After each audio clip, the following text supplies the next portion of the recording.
LA Noire. This is a game I didn't really pay attention at first, but when I saw the gameplay for this and what it was all about, I actually got genuinely excited. It's like it says, another sandbox world, but this time you play as a police officer and you're actually doing detective work. Yes, seriously, detective work. I don't remember a game ever doing detective work. I know there was a couple, but I think there was one of those old DOS games. What I'm actually hoping here is a game that'll allow me to use my brain instead of, my aim instead.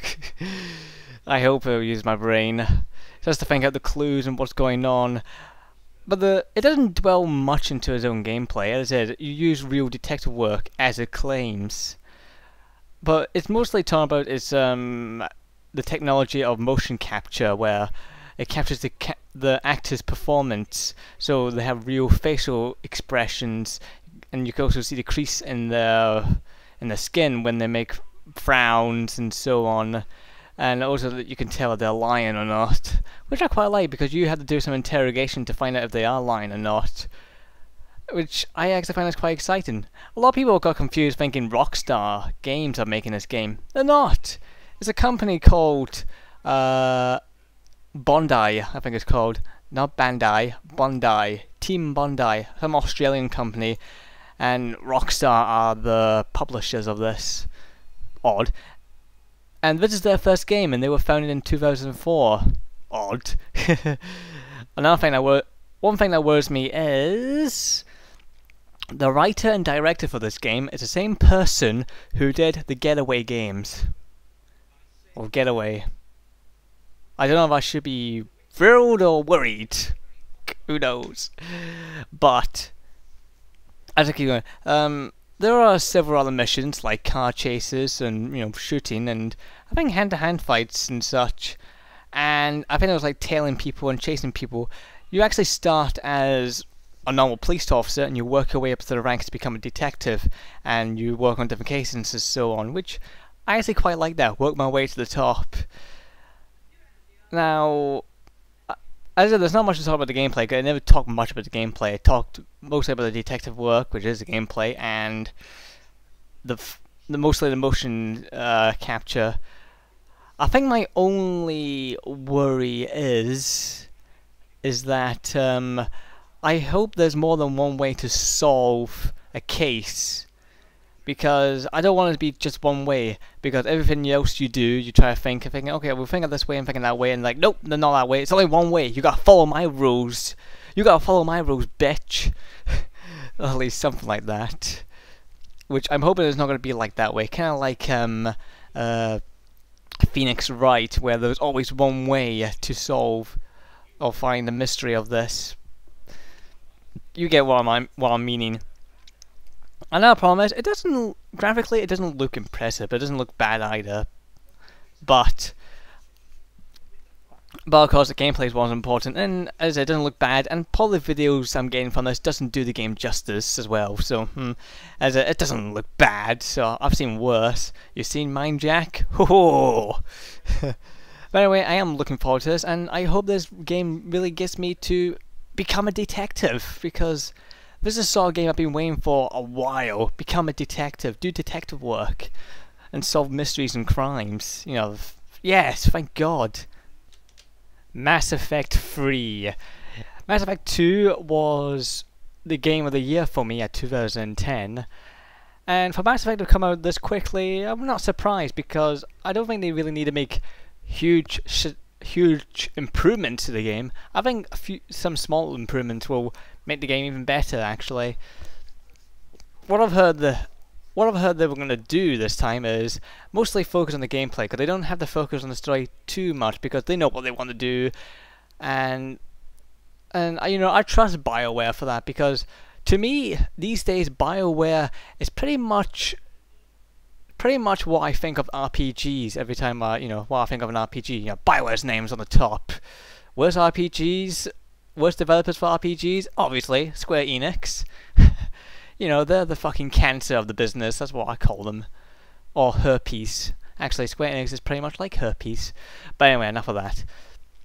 The improvements I've heard they're going to do is more combat options, which I think they went to the right direction of making it more of a tactical third-person shooter than whatever it was in Mass Effect 1. Because Mass Effect 1 it was a bit slow and dull, and this was more, and Mass Effect 2 was more fast-paced, and it was slightly more tactical as well, which, you know, I quite like it for that. It also didn't give you so many options like in Mass Effect 1, because in Mass Effect 1 I thought you were sort of overloaded with, you know, powers and such to use. But anyway, they're going to give you more combat options, which I think that'd be fine. I kind of like for more combat options, maybe more third-person shooter options, like if there was two walls, kind of like in Uncharted, you could just press the button and go whoosh over to the other wall or something like that. You know, if you played Drake, you know what I'm talking about. I mean, Uncharted. I also heard, I think they're also going to give you more customization. I hope they're going to, I think it was a good idea to throw away all the armor you got in Mass Effect 1 and replace it with just a single armor that you could customize and replace plates off. I think that was a bad idea. My only gripe was it wasn't enough armor pieces there, so I liked more. And I think vehicles are going to return, which, you know, I prefer the Hammerhead over the Mass Effect 1's vehicle sessions, because I thought they were crap and they didn't work, to tell you the truth. I think the Hammerhead was much better. So if they're going to return that, I'm glad. And they're also going to do something about the mining. They're not going to get rid of the mining, but they're going to improve the mining. Not make it like a core part of the gameplay, you know, part of the story where you need to mine and get money. I kind of like to see more involvement with the ship's development as well. I kind of like that. You know, and I like to see all the interesting characters they're going to put in. You know, like this, like the English soldier you've seen on the trailer on Big Ben. You know, I want to know more about him, but we need to wait. I'm quite glad it's coming out this year. I know it's not going to get rushed because this is BioWare. I know there's always a couple of bugs you find weird bugs in BioWare's game, but to tell you the truth, I actually have really good faith for them. I have good faith in them, and I think this is going to be, it might not be I don't know, gameplay-wise, this is going to be a superior to Mass Effect 2, but possibly story-wise, it's going to be more superior than Mass Effect 2. And the conclusion of Shepard's story arc, this character we've been building since Mass Effect 1, and just to see how it all ends for him. This character you created, well, you're Shepard. His decisions, his relationship with the characters, how would it all, how would it start? How would it end? Or at least how would it end? Or at least how would Shepard's story arc will end? And I think after this, there's going to be more Mass Effect games, but but without the inclusion of Shepard. As I said, this is his story arc.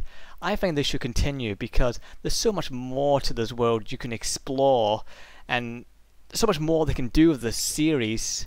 And I really do have great faith about this game, or the series at least. My only problem is it's EA. They're bastards. You know why. And also, and in Mass Effect 3, I can't wait for them to ask the biggest question. I can't wait for the biggest question, if they're going to answer it, of them all. Bigger than the existence of God. What does a female Turian look like? That's what I want to know. Anyway, Mass Effect 3, I'm watching for this one. And finally, The Last Guardian. This is a game that's just shrouded in mystery for a while. It still sort of is shrouded in mystery because we can't imagine how it's going to play like. The information I've got from this game is, or at least what I've seen, and the information I've got is basically an action-adventure game with puzzle elements. But I think this is more of an adventure puzzle more of anything else. So it's pretty similar to the recent games like Ico and Shadow of the Colossus. Is it funny how this company's been here since the beginning of the PlayStation 2 and they've only made 3 games so far, I think. I don't know. I haven't looked at the game list date. I haven't looked at the game history recently, so I'm only assuming it's 3. But what I found out is it's basically all about. It's mostly all about taking care and interacting with this creature, this chicken dog thing. I don't know what it is. I don't know what it's called actually. I think it's got a funny name. I forgot what they called it now. But you know what I'm going to call it? Killer. Because that's what I'm going to call him. Killer. Come on, Killer. Yeah. The whole point of this is to really interact with Killer.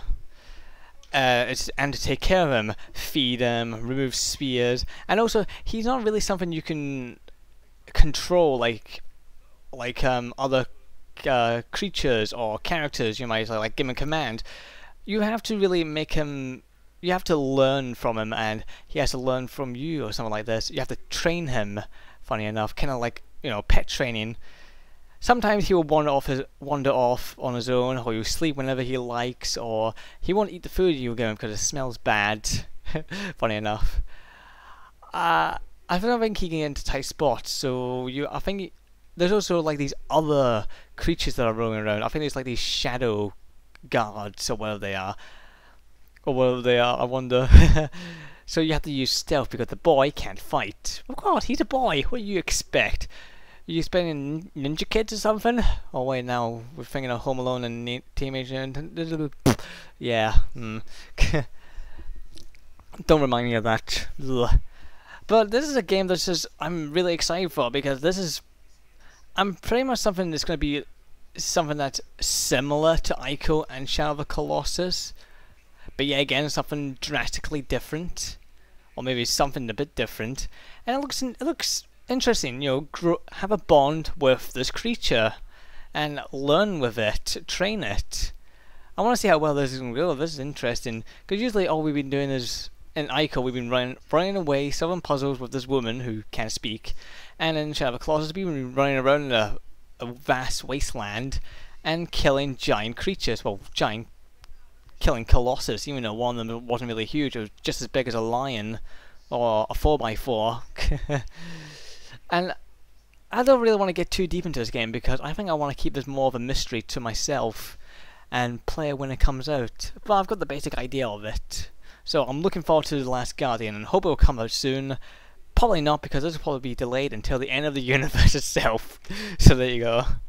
And I hope you enjoyed this brief insight of the games I'm looking forward to and the games I've not looking forward to or have some concerns about.